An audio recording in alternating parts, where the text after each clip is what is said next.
Hello and welcome to the West Asia Post. I am Ghadi Francis and this is our weekly show where we bring you stories from the world's most volatile region. Our top focus this week remains on an election in the region. Israelis have returned to the ballot box, their fourth elections in 2 years, one that could be detrimental for Benjamin Netanyahu. While the Israeli Prime Minister is riding the vaccination campaign, protests and an anti-corruption trial spell trouble for Bibi. So the question remains, will vaccines be his saving grace?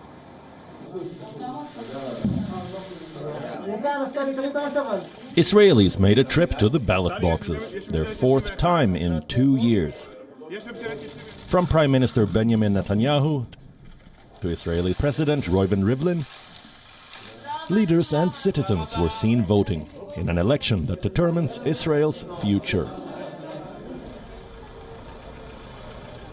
The pandemic election was momentous. Half of Israel's population has received a jab, and for those who haven't, precautionary measures were taken.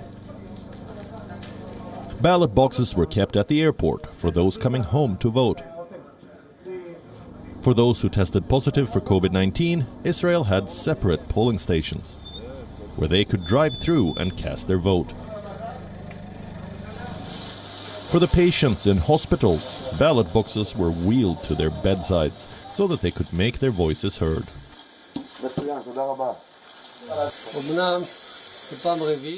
While it is the fourth time and it's a bit frustrating, and I also don't believe it will help much. But we will make our efforts and God will make the rest. The elections had four main contenders: Prime Minister Benjamin Netanyahu of the Likud party, Benny Gantz of the Blue and White party, Gideon Sa'ar, who defected from Netanyahu's Likud to form his own New Hope party, and Yair Lapid of the center-left Yesh Atid party. For Netanyahu, the star of his campaign was Israel's vaccination drive. The country has rolled out the world's fastest vaccination campaign. We are now exiting the Third World War, the Corona War. Israel is the world champion in vaccinations. But with the vote count done, it looks like the swift rollout was enough for Bibi. It's a déjà vu moment for Israel yet again. The final results have confirmed a deadlock. The final vote count shows no clear winner. Very disappointed. I expected there to be a change. I very much hoped that the Prime Minister would be replaced, mainly against the background of his corruption and his trial. Netanyahu's party has emerged as the largest, again winning 30 seats out of the Knesset's 120. The coalition, which includes his allies, have around 52 seats. Meanwhile, the Anyone But Netanyahu bloc garnered 57 seats. But a coalition of right-wing parties joining forces with the left wing is unlikely to emerge. Ironically, a Palestinian-Israeli party is now the potential kingmaker. The United Arab List has clinched just 4 seats in the Knesset. But these seats could end up being the most crucial ones. Without defections, each side needs the support of Mansour Abbas to form a government and avoid yet another election. Israel's president will soon consult with party leaders, a procedure to find out who they want as prime minister. By April 7th, he is expected to choose the legislator, one with the best chances of forming a government. That nominee has up to 42 days to put a coalition together. If he or she fails, the president asks others to try. Israel is looking at 3 possible outcomes: another coalition government under Netanyahu, an ideologically divided government united only by its opposition to him, or a looming 5th election. With the deadlock looming over Netanyahu, could this be the end of the road for Israel's longest-serving prime minister? West Asia Bureau, WION. World is One. Like always, we will continue to bring you all the latest updates from the heart of the conflict. Don't go anywhere, we have a lot more lined up for you. But first, as usual, let's take a look at what else is making headlines across West Asia. Syria is sending emergency supplies of oxygen to Lebanon, where hospitals have 1,000 patients on respirators and are about to run out of crucial oxygen supply. Syria is set to send 75 tons of oxygen over 3 days.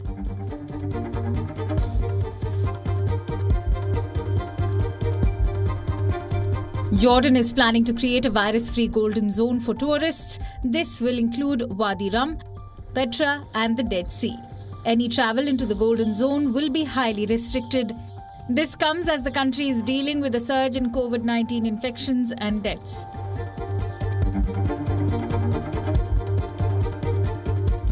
Dubai's deputy ruler and the United Arab Emirates' long-serving finance minister has passed away at the age of 75. He was the brother of Dubai's ruler Sheikh Mohammed bin Rashid Al Maktoum. Dubai announced 10 days of mourning with flags to be flown at half-mast and a closure of government institutions in the emirate for 3 days.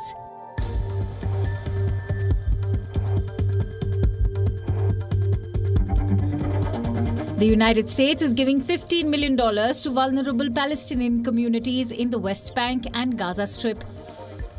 This is to help fight the COVID-19 pandemic in the enclave.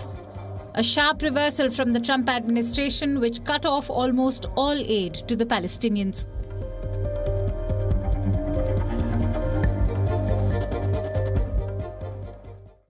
Saudi Arabia has made a peace offer to the Houthis, a ceasefire plan to end conflict in Yemen. But it was met with a resounding no from the rebel group.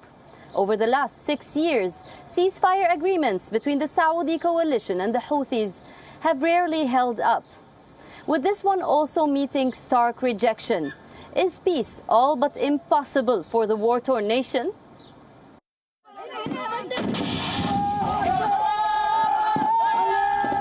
They say nations win wars, but humanity loses. Words tailor-made for the crisis in Yemen.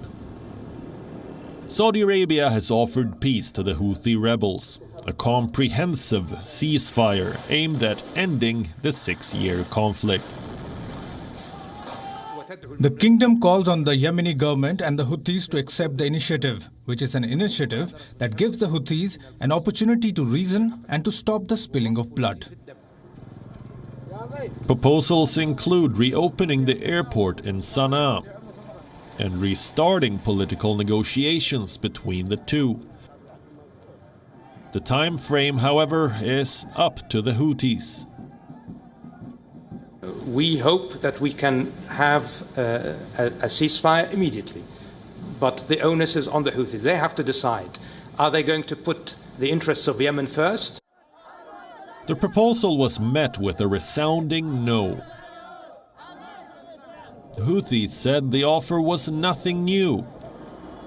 Their demand was the lifting of the air and sea blockade. What's happening in Yemen is a tit-for-tat war.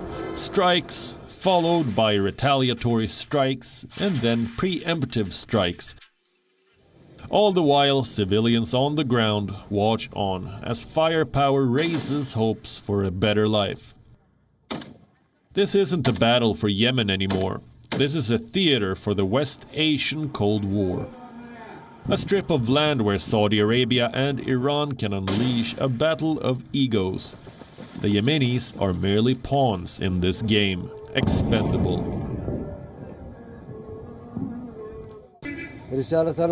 Our message, and my message in particular, and that of every Yemeni on the street, is for this war to stop, for this pain to stop, for the blood being shed on my land to stop. We dream of peace, we dream of security. To the whole world, please listen to our message. The country has been mired in conflict since 2014. It started with a fight between the Saudi-led coalition and rebels. Since then, the war has killed over 100,000 people. It is the world's biggest humanitarian crisis. And it seems to be going from bad to worse. Yemen went from being the heart of ancient Arabia to one of the poorest countries. And for the last 5 years, it has been torn apart by war. The Houthi rebels fight on the ground, while the Saudi-led coalition bombs from above. Caught in the middle are millions of Yemenis. In a country of 29 million people, nearly 24 million depend on some sort of humanitarian help. So where does this end? The UN is still nursing hopes of a ceasefire. But why would the Houthis take the bait, especially since they're gaining on Marib? As for the Saudis, this is the Crown Prince's personal battle, a war he pulled his country into. This to and from will likely continue. In the end, one side will emerge victorious. But the question is, will they still have a country left to rule? West Asia Bureau, WION. World is one. Turkish President Recep Tayyip Erdogan has withdrawn from Istanbul Accord, a deal designed to protect women from violence and abuse. Erdogan's decision triggered massive protests in the Turkish capital. Women in Turkey are taking to the streets, calling for immediate reversal of this decision. We tell you more. Yağmur Denli found healing in her work treating animals. Beaten by her former boyfriend, she found safety in the protection offered by an international treaty on women. A convention that was once championed by Turkey and now has been abruptly abandoned by its president. Denli went to the police with pictures of her bruises, a move that won a 2-month restraining order against her abuser. While prosecutors looked into Denli's case, the restraining order was automatically renewed. This is under the terms of the 2011 Istanbul Convention, the same convention that Turkey has now exited. Honestly, I got over this period very quickly. Both the restraining order, the protection order, and the swift legal process, as well as the state being there for you when a problem occurs about these orders, made it much easier for me. I felt safer, I felt protected. Today, we are all hanging in the balance.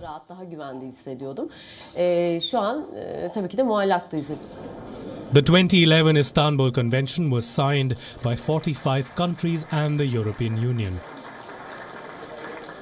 It requires governments to adopt legislation prosecuting domestic violence, similar sexual abuse, marital rape, and female genital mutilation. It was in the early hours of March 20th that Erdogan stunned his European allies, an unscheduled overnight announcement, one that shocked the entire country. Turkey was withdrawing from the convention, the same one that it had signed first.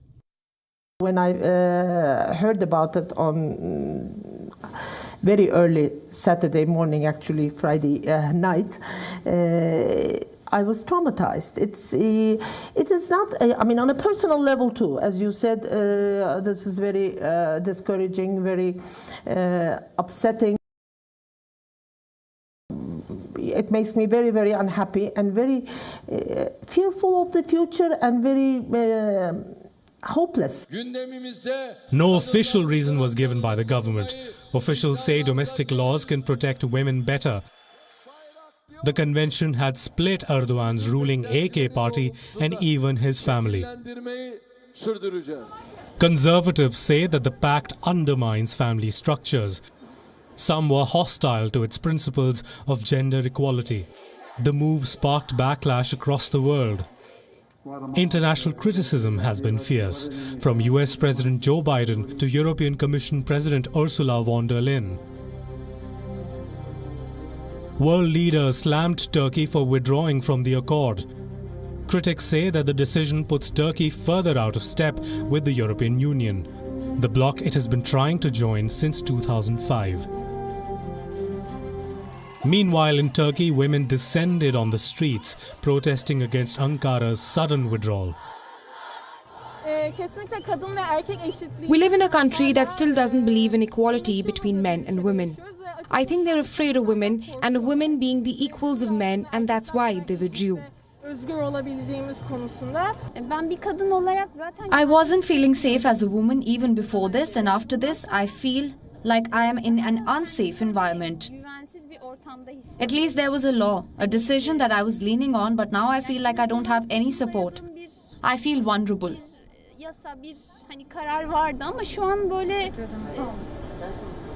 Domestic violence and femicide remain serious problems in Turkey. While Turkey does not keep official statistics on femicide, the rate roughly tripled in the last 10 years. According to estimates, over 300 women were murdered last year. At least 78 women have already been killed this year. According to the World Health Organization, 38% of women in Turkey are subject to violence from a partner in their lifetime. Erdogan is facing re-election in 2023. With support dropping for the leader, the Turkish president is turning to his conservative base, enacting policies that appeal to them.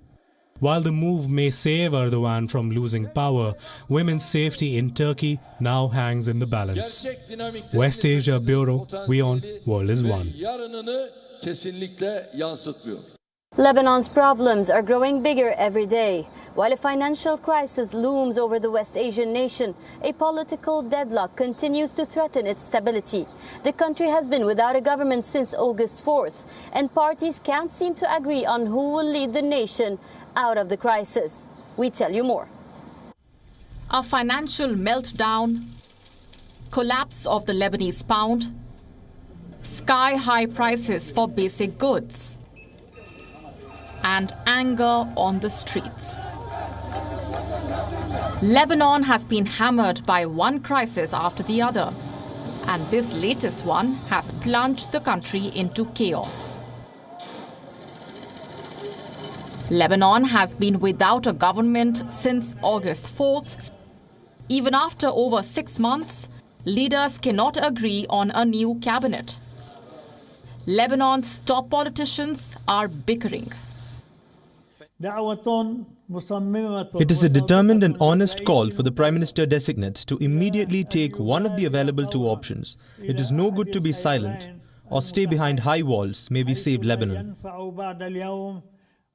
Unfortunately, the Lebanese president, Michel Aoun, sent me a full list in which there is a division of ministries upon different sects and political parties, with a letter in which he stated that it is for the best that I fill in the names. After meetings with the president to form a new cabinet, Prime Minister-designate Saad al-Hariri called Aoun's demands unacceptable. The two do not seem to agree on cabinet positions, and the deadlock continues to intensify. Politicians have not been able to agree on a new government ever since the last one quit in the aftermath of the Beirut port blast. The country has been left with a caretaker administration, one that is now handling the twin crises, both a pandemic and an increasingly impoverished society. Lebanon is in the grips of its worst economic crisis in decades, one that poses the biggest threat to stability since the civil war. The Lebanese pound has hit an all-time low against the dollar, with the currency crashing 85% since late 2019. The collapse has forced many grocery shops to temporarily shut down, raising fears that Lebanon could soon face food shortages.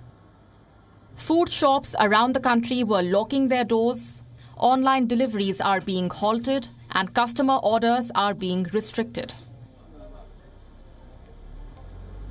Some supermarkets had to close their doors because they didn't have enough goods, and others because if they continue like this and can't change their pricing, they could reach bankruptcy. So they decided to close temporarily. Lebanon's central bank has drawn on already critical foreign reserves, a move to subsidize 3 key commodities: wheat, fuel and medicines. But the state is fast running out of cash, and subsidies are likely to be trimmed.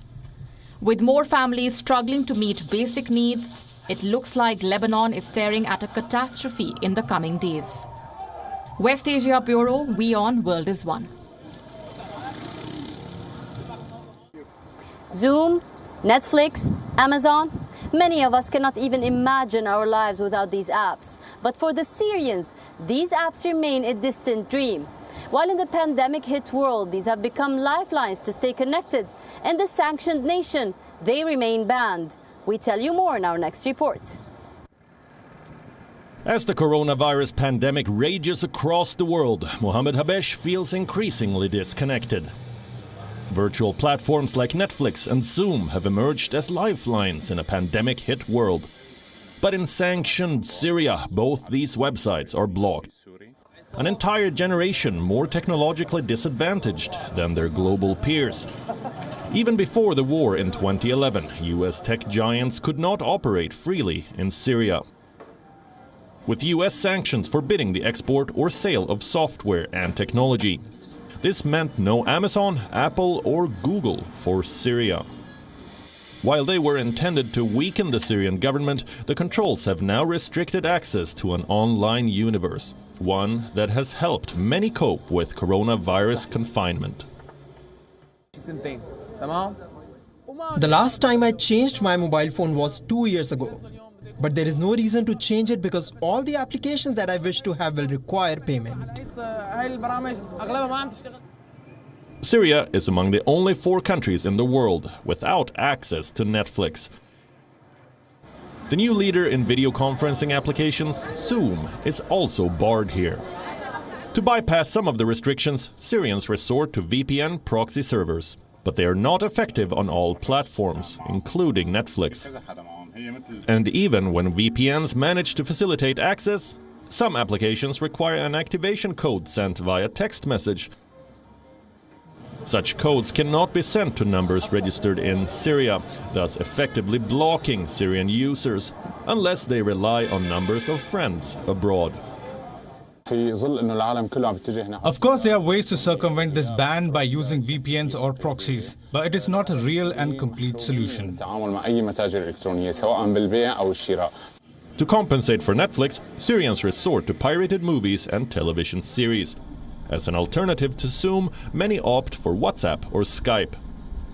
But not all internet service providers can be replaced so easily. Online marketplace Amazon is a tough one to match. For journalists in Syria, the problems are even bigger. With seminars, workshops and meetings moving online, staying connected remains an uphill task. We must use a VPN or proxy, which causes the internet connection to slow and cut. So we end up not benefiting from any of the meetings. The same applies to Twitter. We can access the application in Syria, but we cannot see what is trending in Syria. Syria's technological clock has stopped ticking years ago. If the decade-long war wasn't enough, the country is moving backwards every day because of all the technical obstacles. But for Syrians, there is one silver lining. No ads on YouTube, as Google remains banned. West Asia Bureau, WION. World is One. That's all we have for you on this episode of the West Asia Post. I will see you next week with a brand new lineup, bringing you more stories from the world's most volatile region. Until then, stay home and stay safe. I am Ghadi Francis, and you are watching WION. World is One.